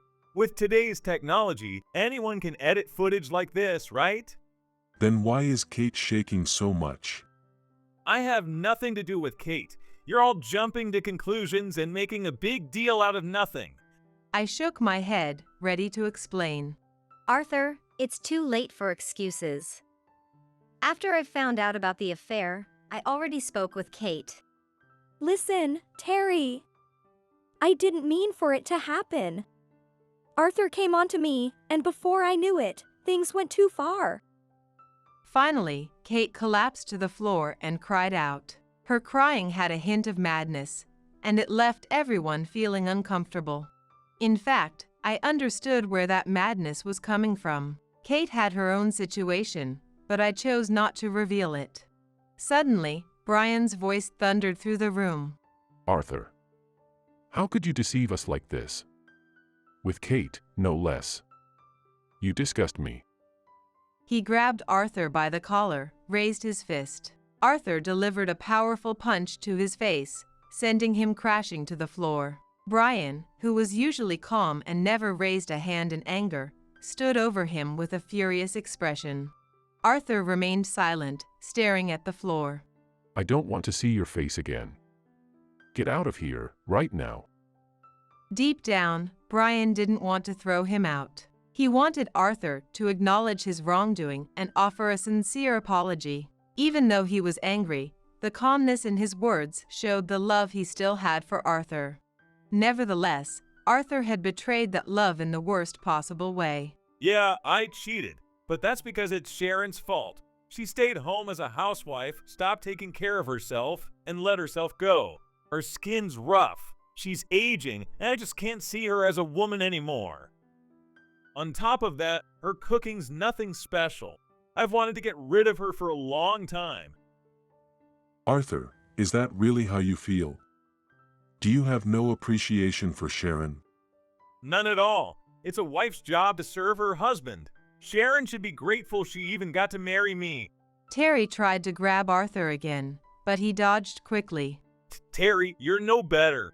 Unlike me, you've had an easy life, and marrying someone like Kate, that's a luxury you don't deserve. She's smart and beautiful, way out of your league. Kate deserves someone like me, someone intelligent and elite. You know it's true. What did you just say? You're no brother of mine. Terry lost control and lunged for a chair, ready to strike Arthur. Terry, stop! I shouted, managing to restrain Terry just in time, with help from Brian and Madison. Arthur, watching this unfold, continued to sneer at Terry. See? Without Dad and Mom, you can't even keep your cool. No wonder your wife strayed, you know? Before Terry could react, I stepped up to Arthur. There, I gave him one final, serious warning. Arthur, enough. Acknowledge your mistakes and apologize now, or you're going to regret it. I'll say this up front, this was not a threat. I just wanted him to reflect on his actions and avoid making the same mistakes in the future. It was the last bit of kindness I could offer him, but he rejected even that. I'm not going to regret anything. I'm out of here and I won't be relying on any of you. As long as I have Kate, that's all I need. With that, Arthur forcibly dragged Kate out with him. Brian got furious and tried to chase after them, but I quickly stopped him. Nothing we said would get through to Arthur at that point. Despite their exhaustion, my in-laws and Terry apologized to me. Sharon, once again, we're so sorry. We can't believe how awful Arthur turned out to be. We don't even know how to apologize. I should have come to you earlier instead of handling things indirectly. The only thing I ask of you all now is to go on with your lives as usual. But actually, I'm grateful that you guys have been on my side through this. Please, don't worry. I've already taken the necessary steps, and Arthur is definitely going to face the consequences. After saying that, I shared more details with them. Their shock was evident. It was probably the most stunned they'd been all day. As I've said earlier, I knew everything. I also knew that Arthur would soon spiral into his own downfall. That day came sooner than expected. After finishing up some work, I checked my phone and saw that I had dozens of missed calls from my ex-husband, Arthur. I ignored them at first, but his persistence forced me to pick up. Hello? What do you want from your ex-wife? I answered with sarcasm, but Arthur's voice was filled with desperation. Sharon finally answered. It's an emergency. Kate's gone. I can't reach her by phone or message. You know anything? So you finally noticed, huh? But if she just left, don't you have any idea where she might be? Why not go find her yourself? That's the thing. I've got no money left. Kate took everything I had and ran. Oh, looks like you got played. I figured this would happen, though. You see, Kate didn't care about you. What she loved was your money, the money of an elite like you. The affair? That was part of her plan. You think she was just after my money? Don't be ridiculous. Kate always told me she couldn't imagine remarrying anyone but me. I'm not buying your lies. Arthur was furious at the suggestion that his beloved mistress had deceived him. For me, whether he believed me or not didn't matter. I was only stating the facts, and I had proof. When I spoke to Kate, it was the first time she found out you were unemployed. She only came to help with the move to confirm whether it was true. My word wasn't enough for her. She had to see it for herself. Arthur stayed silent, listening as I continued. She wasn't shaking that day because I had proof of the affair. She was shaking because she realized you really had quit your job. At first, she seriously considered remarrying you, but once she knew you were unemployed, she decided to take all your money and disappear. And let's not forget, most of that money was stolen from me. What do you know?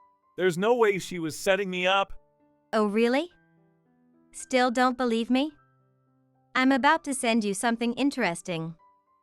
Hold on. I sent a series of files to Arthur's messaging app. I wanted him to learn about the parts of Kate's life he never knew. Within a minute, he had read through everything. On the other end of the line, I could hear him trembling as he processed the information. Kate wasn't just involved with you and Terry. She had multiple relationships with other men, all of them well off. She collected brand name items to match their status, but only to get them to buy her expensive gifts. I found out about all this because I had investigated her. After sending him the investigation report, I followed up with several photos. Those are photos of Kate going on dates with other men in the downtown area. Arthur was overwhelmed and started sobbing in shock. With the evidence laid out in front of him, he couldn't argue anymore. So I fell in love with someone like that. I was nothing more than her ATM. By the way, you were ranked the lowest, she said. Oh boy, did you really think she was going to marry you? Honestly, it's pathetic. Arthur had cheated on me, but he was devastated to learn that Kate had been deceiving him in the same way. Suddenly, his tone turned angry. Sharon, if you knew this, why didn't you tell me? I've been screwed over from every angle because of this. Why would I owe you that? You didn't even admit to cheating. You laughed at your family and me for being deceived, didn't you? Still, I warned you. I told you to own up to your mistakes and apologize right then and there. I told you you'd regret it if you didn't. But you ignored me, and now you're getting upset? Hey girl, I was wrong. I see that now. You're the only one for me. Please, let's start over. Look, I don't have a job, and I'm broke. I'll do anything. Just forgive me. That's not my problem. You said yourself that Kate was all you needed, right? You didn't just fail to help me, you completely disregarded my existence. And now, You expect me to bail you out when it's convenient for you? I know your apology isn't genuine. No kidding! Believe me, please! I can see right through you. The real reason you want to get back together is that you've run out of people to rely on. Your family has cut ties with you, and word has spread among your relatives. Your dad even called me, saying, no matter what, don't help Arthur. Not that I planned on forgiving you anyway. I'm just here to watch you fall. With that, I hung up the phone and blocked his number. Arthur ended up losing his home and desperately begged Brian for help again, but he was turned away. With nowhere to go, he became homeless and couldn't find another job, truly sinking into the depths of despair. Meanwhile, Kate was arrested. She had stolen money from several men, and they reported her. Naturally, Terry divorced her and even sued for damages. Even after her release, she'll be struggling under the weight of that debt.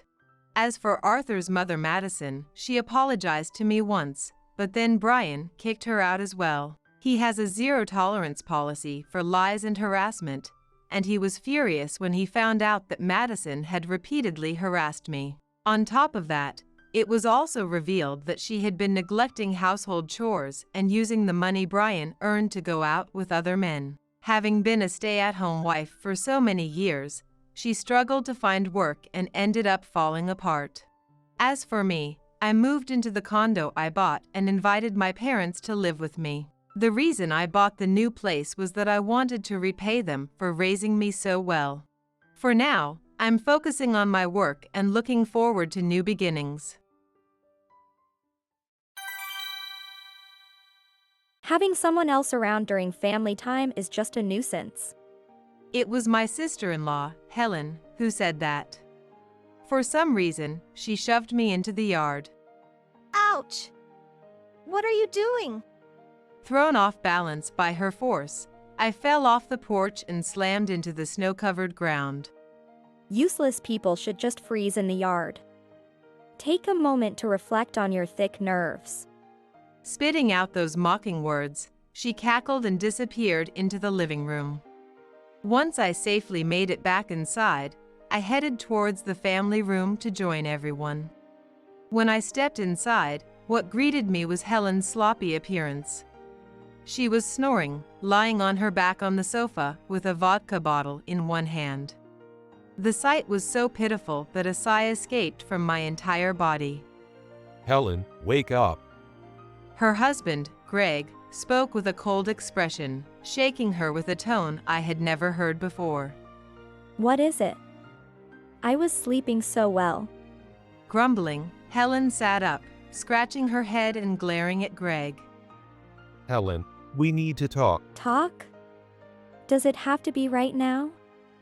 I've got a headache. Her attitude made it clear she found this whole thing a bother, but Greg silently slapped a piece of paper down in front of her. What's this? Greg slammed something onto the table. Hannah, I'm sorry to ask, but could you take this over to the neighbor's house? Oh no. Mom, you don't need to carry that. I'll do it. Don't worry about it. I'm still strong, you know. That's true. We need you to stay healthy. But please be careful, okay? If you weren't around, I'd be so lonely, I might end up complaining to Dad every day. Yeah, you're so right. Did you say something? No, not really. I'm going to get this delivered now. I'm Hannah Sanders, 50 years old. I am married to a banker and reside with my in-law in their house. I told them I wanted to stay close since my husband frequently relocates for work. They are truly good people, and this town has a warm, neighborly spirit. They take care of the grandchildren with eagerness, and for their kindness, I am immensely thankful. It is for this reason that I proposed we live together. Since this is a rural area, they were struggling with a lack of help, so they were actually grateful for my offer. Every day is a battle against hard labor, but I don't find it burdensome. I see it as good exercise, and I enjoy living with them. except for one thing. Hey, could you stop standing at the entrance? You're in the way. Oh, Helen. I'm sorry. You're really an eyesore. Why did Cody ever marry a woman like you? Complaining as she walked into the house was my sister-in-law, Helen White, 55 years old. She originally worked in the city, but she married the son of her boss and returned to the countryside.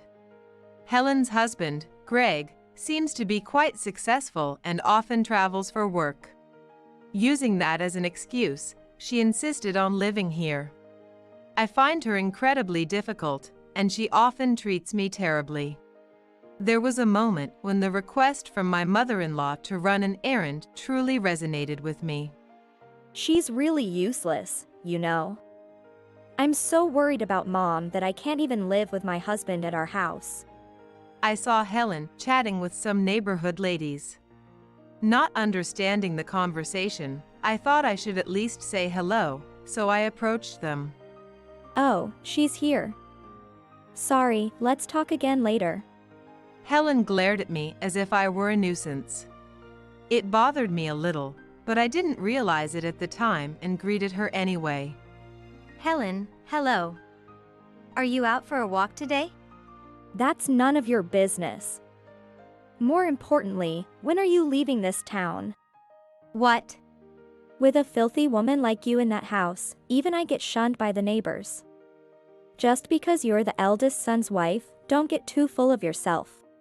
No. I'm not acting like that at all.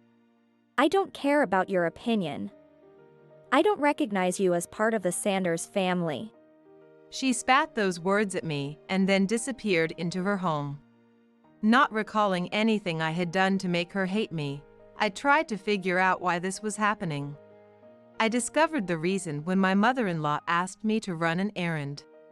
Apparently, she had told Helen that all of their inheritance would go to my husband and me after they passed away. Helen didn't like that at all.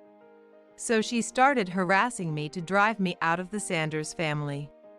At its worst, she almost involved the neighbors, but thanks to my in-laws, things didn't escalate. This went on until one Christmas. Finally, Helen did something completely unexpected. That year, we welcomed an unusually cold Christmas. The temperature was 36 degrees Fahrenheit. When I exhaled, my breath turned white in the cold, and snow was falling that night. Every year, it was tradition for the Sanders family to gather together and show their faces for the holiday. On this day, my husband Cody had also come back home, and my in-laws seemed incredibly happy. Are the grandkids working this year too? Yes, they are doing well. They mentioned they would come to visit you once things calm down after the holidays. I see. They're working hard. My in-laws looked delighted to see him back home after a long time, and I watched the scene with a smile. As it got closer to dinner time, I headed to the kitchen to prepare the evening meal. Hannah, I'm really sorry for all the trouble you go through with my parents. You must be tired from the farm work, right? I'll take over today so you can relax. Cody noticed how busy I was and came to the kitchen to help. Oh no, it's fine. Cody, you're the one who's always tired from work. You should relax when you're back home. I'll finish preparing the dinner. That's right. Let Hannah do it. She likes doing chores anyway. Helen poked her head into the kitchen, giving me a nasty smile as she spoke. Hey, Hannah isn't a maid. That's not a nice thing to say. Oh, sorry. I'm just the type of a person to say what I think. It's fine with me. See? Even Hannah says it's fine. Cody, you're just overthinking it. It's not good to spoil your wife too much, you know? Helen laughed loudly as she left the kitchen. Cody was visibly shocked by her attitude. What's up with Helen? Was she always like that? Maybe she's just making a bad joke. Don't worry about it, Cody. Go have some drinks with your parents and wait for dinner. I didn't want him to know how much Helen bullied me. I didn't want to worry him, and I didn't want the bullying to escalate if she found out he knew. His concern was enough for me. If anything happens, you'll let me know, right? Cody said as he left the kitchen. I pulled myself together and carried the pot to the living room. After all, honey-baked ham is what Christmas is all about. Nothing beats a meal at home. It's delicious because we're all eating together. Exactly. After we finished eating, we all gathered around the coffee table in the living room and enjoyed some drinks. Cody seemed relaxed, happily chatting with his parents. The wind outside was strong, and the creaking of the windows echoed through the hallway. Everyone was so engrossed in conversation that the noise didn't bother them. The night wore on, and it was past midnight when it happened. Hannah, could you help me with something? Come over here. Helen, who couldn't hold her liquor well, staggered as she called me out to the yard. It seemed like everyone else was pretty tipsy because no one noticed that I had been called away. What's going on? Why are you calling me out to the porch? Is there something you need? I followed her as she asked, but there was nothing in the yard, and it didn't look like there was anything that needed help. I had a bad feeling, but I shook my head, thinking I was just overreacting. Just as I was about to ask what she needed, she suddenly opened the window, letting in the cold wind and snow. Having someone else around during family time is just a nuisance. For some reason, she shoved me into the yard. Ouch! What are you doing? Useless people should just freeze in the yard. Take a moment to reflect on your thick nerves. With those words, I was thrown out into the freezing night. The wind was strong, and it was already past midnight. Without any warm clothing, I quickly started to feel the cold. Helen, please open the door. I'm begging you. I banged on the window, pleading, but Helen was already gone. The locked window didn't budge, and the cold air was sapping my body heat. The wind was particularly strong that night, and no matter how much I shouted, my voice didn't reach anyone in the living room. I thought about going around to the front door and ringing the bell. Then I remembered the doorbell was broken and quickly gave up on that idea. I had to find a way to keep warm. Hugging my shivering body, I moved to the corner of the yard. Scanning the area for something to shield against the wind, I observed the garden trees cultivated by my father-in-law as a pastime. I immediately took shelter behind the trees and started rubbing my arms to keep warm. I thought about breaking the window to get inside, but why should I have to go through this? As that thought crossed my mind, tears began to flow uncontrollably. Everything I had been holding back suddenly came flooding out, and I just kept crying in that spot. Even though I was sobbing and crying out, no one could hear me. The thought that no one would notice made the tears flow even more. It was so painful, I wanted to disappear. Why was this happening to me? I hadn't done anything wrong. All I wanted was to enjoy living happily with my family. I felt like these dark emotions were taking over my heart. I had been pretending to be okay for so long, but I had reached my limit. I couldn't forgive Helen. I couldn't stand her for putting me through this. I wanted her to feel even more pain than I did. It was at that moment that I heard a voice. Excuse me, is anyone there? A voice suddenly called out from near the entrance to the yard. Startled, I let out a sound, and there stood Helen's husband, Greg. Hannah, what are you doing out there? Seeing me in such a disheveled state, he quickly took off his coat and draped it over me. The warmth of the coat brought me instant relief, and I began to cry uncontrollably like a child. He seemed confused by the suddenness of it all, but he couldn't leave me sobbing like that, so he hugged me and gently rubbed my back. It's okay. You're safe now. Just take your time and calm down. He repeated those words over and over, staying with me until I finally calmed down. Once I had finished crying and regained my composure, I pulled away and apologized to him. I'm sorry for showing you such an embarrassing scene. Not at all. But what happened? The kindness in his smile as he reassured me made me feel like I could confide in him, but then I quickly remembered that he was Helen's husband. Who would believe that his own wife could do something like this? To him, Helen was someone he cherished. If I told him what happened, it might just make things worse for me. As I was lost in thought, he said something that shocked me. Did Helen do this to you? I couldn't hide my surprise at his blunt question. It must have shown on my face because he sighed deeply, looking troubled. I had a feeling. Why do you think it was Helen? Let's go to my car for now. We don't know when she might come back out here. With that, Greg quickly headed toward his car. I followed him as instructed and got into the passenger seat. Why do you think it was Helen? Feeling the warmth return to my body from the car's heater, I turned to him with a question. Based on her past behavior, my suspicions were strong. Moreover, I can't envision our in-laws engaging in such actions, and Cody truly values you. It's inconceivable that he would do something like this to you. His deductive reasoning, almost like that of a detective, surprised me once again. Can you tell me what happened? At the very least, know that I'm not your enemy. Seeing how genuinely concerned he was, I slowly began to share everything that had happened.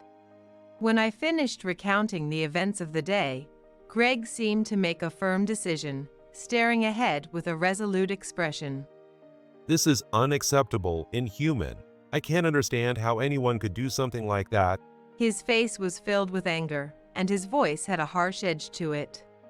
Hannah, we need to tell our in-laws about this. What? To clarify, may I be the one to inform them? By explaining the situation and sharing your perspective, perhaps they will reconsider their opinion of her. Just as we were discussing this, his phone rang. Hello. For some reason, he put the call on speakerphone. Greg, have you seen Hannah? Cody's voice came through the other end, frantic, filling the car with urgency. Hannah's gone. I asked Helen, and she said maybe Hannah went out shopping or something, but it's the middle of the night. She left everything behind her coat, wallet, phone, everything. Cody, calm down. Mom and Dad are about to go out and start looking for her. They're thinking of calling the neighbors to help search too. He seemed to be in a panic, and it didn't seem like Greg's words were getting through to him. Even though it wasn't the right time to be thinking about it, I felt an overwhelming sense of love for Cody. Cody, please calm down. I'm safe. I'm with Greg. Hannah, what's going on? Are you okay? Hearing my voice, Cody was both surprised and relieved, which brought tears to my eyes again. I'm okay. Please tell Mom and Dad that I'm fine. Where were you? I was so worried. I'm just glad you're safe. His voice, filled with relief, sounded as if he was speaking to a lost child who had just been found. There was a hint of frustration in his words, likely from the worry. Shall we go inside? After ending the call, I handed Greg back his coat, and we both headed toward the front door. Hannah, where were you? Sorry, Cody. I said with a smile, touched by how deeply concerned he had been. He looked like he was about to scold me for smiling, but my mother-in-law quickly spoke up. Hannah, why did you go outside dressed like that? What if you catch a cold? Get inside, quick. Even though she sounded angry, there was a warmth in her voice that reminded me of my own mother. I felt both guilty and happy at the same time. As I was about to go inside with Cody, Greg spoke up. Mom, where is Helen? Oh, Greg, it's you. Helen? She passed out in the family room from drinking too much. Honestly, I'm ashamed of her. I can't deal with it. Clearly exasperated, my mother-in-law was on the verge of walking away when Cody intervened.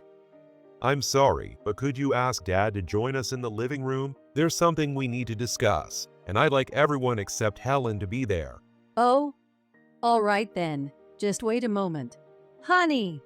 Sensing the seriousness in Greg's voice, my mother-in-law immediately went to fetch my father-in-law. The three of us went ahead to the living room, preparing the room and the heater while we waited for them. Sorry to keep you waiting. Dad was already asleep. I drank too much. My father-in-law added with a sheepish laugh. Greg gave him a gentle smile. It's all right. Sorry for waking you. No worries. So, what's this about? As my father-in-law's laughing face turned serious, the atmosphere in the room grew heavy. The truth is, the reason Hannah was outside is that Helen threw her out. What? Is that true, Hannah? Both my mother-in-law and Cody were shocked by the sudden revelation. My father-in-law remained silent, listening intently to Greg's explanation. When I got home, I heard crying from the yard. When I went to check, I found Hannah crying behind the garden trees. What? Hannah, did Helen really do that to you? My heart ached as I saw the shock and disbelief on my mother-in-law's face. It was understandable. What parents could ever imagine their own child doing something like that? Just as I thought that, my mother-in-law grasped my hand. Hannah, if this really happened, please tell me. I'm on your side. If you say it, we'll believe you. I looked up at her in surprise at her unexpected words. As a parent, this might make me a failure, but we're truly grateful to you more than words can express. Who would doubt what you say? If anyone does, I won't forgive them. So please, tell us. I want to hear it from you. In that moment, everything clicked into place. I realized that my in-laws had been aware all along. They knew I had been enduring Helen's harassment. However, without any proof, they couldn't do anything. I understood then that it had been hard on them too. They had been waiting for me to ask for help. The truth is, Helen has been harassing me for a long time. Today, she suddenly called me out to the porch and she told me to freeze in the yard because I'm useless, and then she pushed me and locked me out. As soon as I finished speaking, my mother-in-law pulled me into a strong embrace. I'm so sorry. My daughter has treated you so horribly. I'm truly sorry. Mom! It must have been so hard. You've done so well. It's okay now. My mother-in-law and I cried together, sobbing uncontrollably. By the time we had finished, my eyes were swollen and heavy. So, Greg, what was it you wanted to talk about? Once we had calmed down, my father-in-law, wearing a serious expression, addressed Greg. We should discuss this with Helen present. It's important for her as well. With that, Greg led everyone to the living room. As soon as we entered, we were greeted by the sight of Helen in a disgraceful state. Helen was snoring and sprawled out on the sofa, a bottle of vodka in one hand. The sight was so pitiful that everyone let out a sigh. Helen, wake up. Greg's voice was cold, and he shook her with a tone I had never heard before. What? I was sleeping so well. Helen grumbled as she sat up, scratching her head and glaring at him. Helen, we need to talk. What? Does it have to be right now? I have a headache. Her attitude made it clear she found this conversation a nuisance, but Greg silently slapped a piece of paper onto the table. What's this? The paper he slammed onto the table was divorce papers. Helen, let's end this. What? Wait, what's going on all of a sudden? Helen's face turned pale, as if her drunkenness and sleepiness had vanished. Greg responded to her trembling question in a calm and steady voice. I want a divorce. I'm done with you. What? Why are you suddenly asking for a divorce? Why? Don't tell me you have no idea why. What do you mean? Do I really need to spell it out for you? With that, he spread several photos across the table. The photos showed Helen dressed in designer clothes, arm in arm with an unfamiliar man, entering a hotel. What? What are these? My mother-in-law couldn't hide her shock either as she looked at the photos. Greg pressed on.